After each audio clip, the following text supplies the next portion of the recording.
Ó, vou dar uma martelada aqui com o martelo pra vocês verem aqui, ó. Fez nada, ó. Dei uma martelada forte aqui, cara, ó.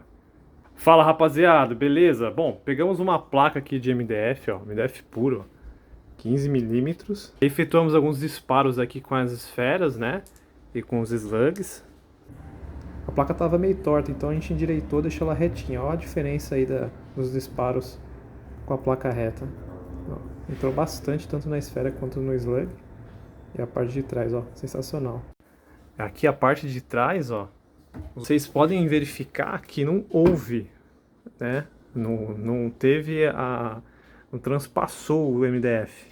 Mas o impacto foi tão grande, a força Joule foi tão grande que cedeu o MDF para trás. Depois do disparo, eles estão totalmente intactos, ó.